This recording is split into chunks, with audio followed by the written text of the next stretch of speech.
faire preuve de logique transversale, de logique de convergence pour percevoir la rationalité profonde des choses.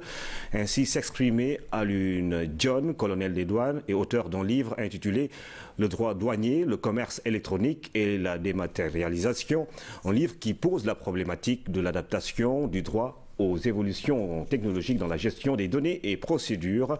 L'ouvrage a été bien accueilli par le public. Oumar Djawa. Le développement fulgurant de l'informatique est en train de bouleverser le monde de fond en comble. Les douanes n'y échappent pas. Corrélés au droit, le commerce électronique et la dématérialisation poussent à des questionnements. Est-ce que le droit doit continuer à être tel qu'il est ou est-ce que le droit doit s'adapter à ces changements?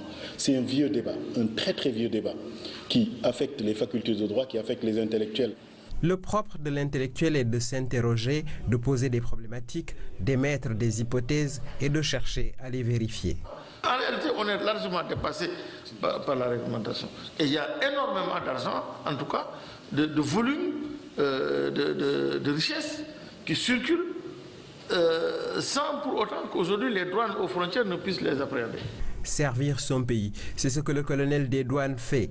Il aurait pu s'en tenir à son travail qui lui prend déjà beaucoup de temps, mais il a trouvé le moyen de contribuer à la connaissance. Pour ses occupations professionnelles, il n'a vraiment pas le temps. C'est un génie. Il ne faut pas beaucoup de temps à ces gens pour vraiment travailler et s'occuper. C'est un garçon engagé, compétent, sérieux. Et puisque la reconnaissance silencieuse ne sert à rien, l'auteur a rendu un hommage à ses maîtres, à ses collègues, à son premier soutien, sa propre famille. Mais qu'est-ce qu'un juriste fait au cœur des systèmes informatiques d'ordinaire réservés aux matheux?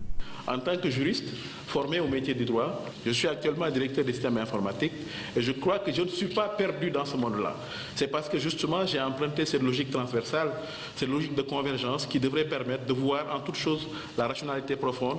Il y a du bon et du moins bon, pour ne pas dire du mauvais, dans les réseaux informatiques. S'ils permettent de faciliter les procédures, ils constituent aussi, pour des cybercriminels, des opportunités de commettre des forfaits préjudiciables à l'économie. Le livre vient pour réfléchir sur comment le droit doit évoluer, comment les moyens doivent évoluer pour arriver à bien encadrer l'Internet afin que le côté positif de l'Internet soit stimulé, mais le côté négatif soit combattu. En bon soldat de l'économie, colonel John reste vigilant.